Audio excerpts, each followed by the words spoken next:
afternoon, everyone. I am so delighted to be here, and I just want to thank Microsoft and to thank my friend Tia for inviting me. I had not planned to say this, but I'm going to tell you how we know each other.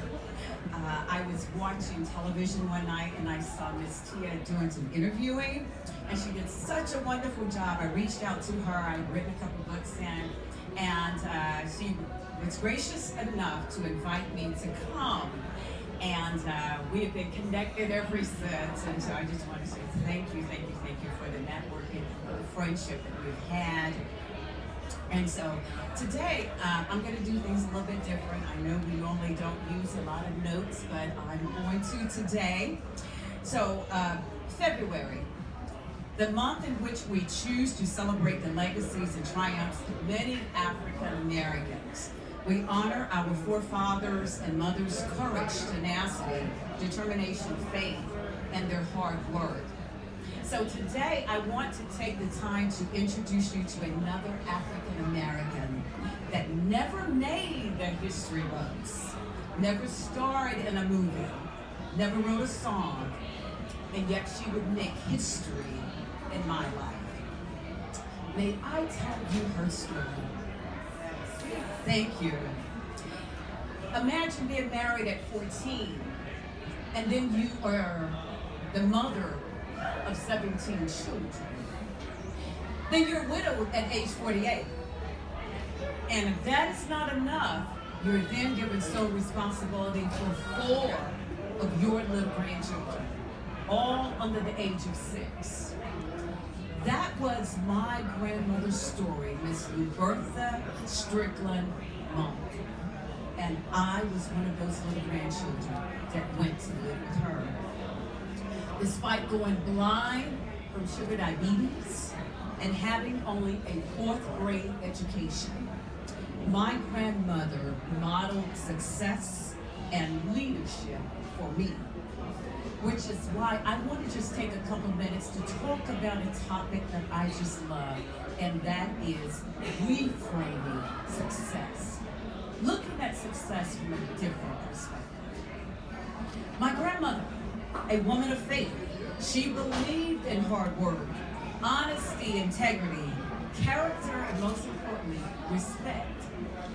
That little 5-foot African-American and Cherokee woman, she ran her household with discipline and love. You knew who was in charge. She would often say, baby, we may not have much, but at least we have shelter, clothing, food, and more importantly, each other. With a smile on her face, she would always say, God will provide. And you know something? He always did. My little granny. So, when it comes to success, many writers would argue that success is a derivative of monetary accomplishments, power, influence, or even fame. Yet those things do not constitute what is really important, and that is happiness. In their book, Play to Win, Choosing Growth Over Fear and Work and Life, Larry Wilson and Hersh Wilson, they said this: you cannot find fulfillment by chasing after success. How many of you know people who have spent their entire life chasing after success? Can I just see a show of hands? Chasing after success. But you need to stop, and you need to think a little bit different by asking yourself these questions. What is it that I really want? What is my life all about? Why am I even here? Dean Griffith from Griffith Laboratories, he said this: people think they are seeking success, but what they really desire in the end is fulfillment. Finding happiness and fulfillment in life requires that we reframe success. Think about it differently. Contemporary literature would present a very myopic view of success, basically putting success in a box. We have been conditioned to think that there is a prescription or strategy that will work for everybody. Now, how many of you believe that? No. And I will tell you, it doesn't work for two reasons. Number one, your definition of success or your idea of success may not work for me. And I shouldn't feel guilty if I don't measure up to you. Let's look at the example of my little blind grandmother. Oh no, she did not find success from leading a Fortune 500 company, yet she ran her household that would produce men and women of honesty, character, integrity, and would one day serve our country faithfully. Reason number two, your definition of success may not align with my persona, my abilities, my talents, or even my gifts. So why would that be important? It is our gifts which distinguish us from others.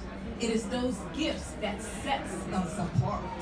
We were all created for a special purpose, not carbon copies of somebody else, but original by design. Although it takes hard work to be successful, it takes courage to be authentic. When you step out and say, I'm going to be what God designed me to be, I'm not going to live in somebody else's shadow, then I don't have to feel guilty because I am fulfilling the gifts that He placed inside of me. Yet today, so let me go back here. I want to say this. So what does reframing success look like for me? As you heard earlier, I am a retired Air Force Colonel and former member of the State Executive Service Corps, or the SES Corps, and I did spend over 30-some years doing IT and related kinds of duties. Yet today, what I enjoy doing as part of my reframing is helping people to grow and develop their leadership skills and talents. And so, as I mentioned earlier, when I met Tim, I decided to also host a television show after going through the training that the FPA provides. And so I have a show that's called Leadership Table Talk. So I began to kind of re-educate myself in the area of leadership, management, and organizational development. And so that is what I do today. I went back to Georgetown. Believe it or not, you would think I got enough education, but I did study executive leadership over there. And so when we talked earlier about rebranding, my first business was M2G Dynamic Leadership Solutions. A lot of people didn't realize I had such a strong IT background, which was really my background. So I said, you know what, I think I've made a mistake here, and I need to rebrand myself. So after finishing over at Georgetown, I decided to rename my business and refocus my business so that people will be able to take advantage of all of the things that we can provide. And especially in the IT consulting space, because that's exactly what I did when I was over at Booz Allen. And so, but anyway, when it comes down to writing, I still enjoy that aspect of giving back in such a dynamic way, because I believe that you're always a lifelong learner. And so in my latest book, which is called How to Lead Without Alienating, Bullying, or Destroying Your Team, I actually started some work on that when I was over at Georgetown. And so a couple years ago, I gave a presentation at a conference, and I presented a lot of the data that's in here. A lot of people really, really liked it. They said, well, do you have something that we can kind of reference once we leave here? And unfortunately, I did not.